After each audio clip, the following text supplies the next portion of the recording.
day in my life as a second year college student na food tech.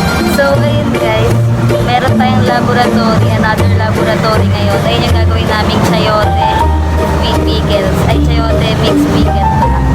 So ayan, samahan niyo ako ngayon. Dala ko kasi yung mga ingredients guys, kaya sobrang aga.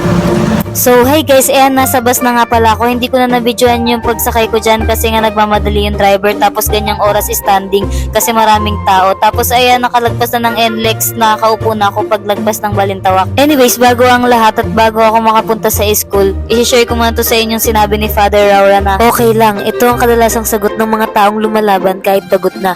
Mukhang matapang pero sa totoo lang, nangihina din ng mga yan. Kaya sana isama natin sila parati sa ating dasal. Sa panahon natin ngayon, mas maraming pagsubok na ang nararanasan natin. Kaya sa mga nagsasabi ng okay lang kapag tinatanong sila kung kamusta na, palagi niyong tatandaan na merong proud sa inyo at sa mga ginagawa niyo. Huwag mo rin pala kakalimutan na magdasal at magpasalamat sa kanya dahil baka nire-ready ka lang niya para sa blessings na malaki na papadating para sa iyo. Guys, mabilis lang yung biyahe kasi napakaga ko nga umalis ng bahay. Nakababa na ako ng bus at maglalakad na ako papuntang sakayan ng jeep. Siya na nga pala guys sa mga naghihintay palagi araw-araw ng vlog ko. Ginagawa ko naman lahat ng makakaya ko eh. De joke lang guys, ginagawa ko talaga lahat para makapag-upload araw-araw ng vlog, pero dahil sa schedule ko sa pagpasok, tapos yung pasok ay yung school ko sa Maynila, pinabudget ko, hinahati-hati ko talaga yung oras ko guys. Dahil nga ako si Angeline, nag-aaral, nagpa-vlog at nagne-negosyo, salamat sa mga sumusuporta sa akin.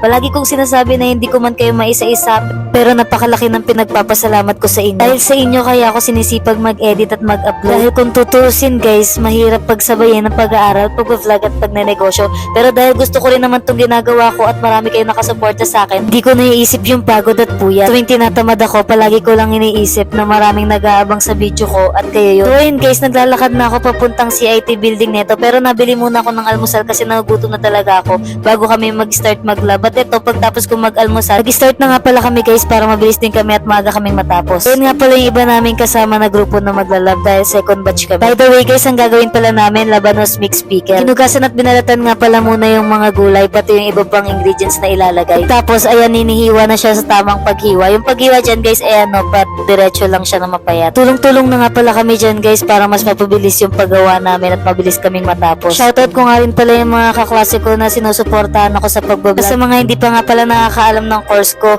BSIT major in food tech ako.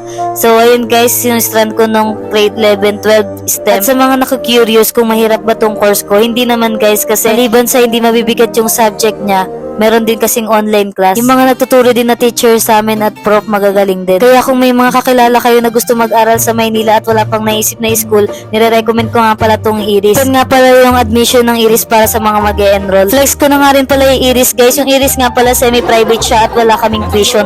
Free tuition kami kasi scholar kami. Requirements nga din pala dito guys yung grade. In case na gusto nyo pumasok. Ibig sabihin nga pala ng IRIS guys, Eulogio Amang Rodriguez Institute of Science and Technology. Tapos located to sa Nagtaan, Sampaloc, Maynila.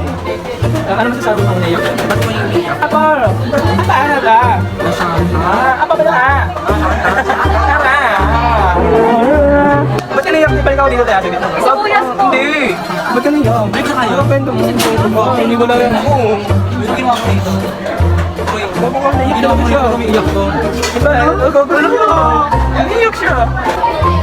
Ito lang kadali laruin yan guys. Ipindot lang kayo, tapos ita-cash out na kayo ng itong bagong nilalagay.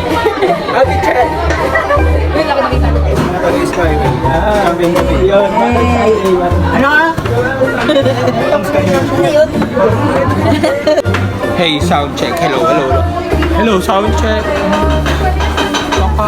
Kita ang burogs. Abad nga pala yung labanos guys sa may asin. Tapos niya hugasan, gagawin naman namin yung suka niya. Red cane vinegar nga pala yung ginamit namin dyan by Del Monte. Kailangan nga pala pakuluan niyang ginawa naming suka guys. Tapos bago siya ilagay sa may bote, kailangan kulong-kulo at mainit siya. Kung nagpapakulo nga pala kami ng vinegar guys, ayan nilalagay na sa bote yung mga hiniwa namin. Pagkakulo nga pala ng suka guys, ayan ilalagay na namin siya sa may bote para matapos na kami. Iuwi nga din pala namin yan guys, kaya naglinis na kami para pag natapos diretso uwi na. Yung laboratory room nga pala guys, nakahiwalay sa may lesson room namin. Bye-bye!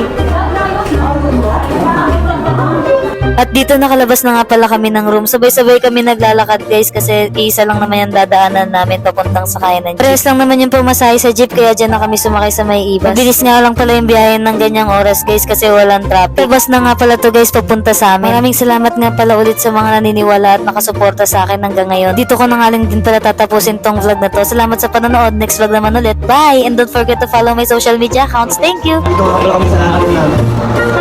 Guys, sir. Pogi yan yun. Hey guys.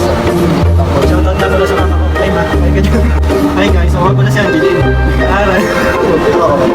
Alam na lang din. Guys, nakita ko kami sa school. Ito ang best friend ko po.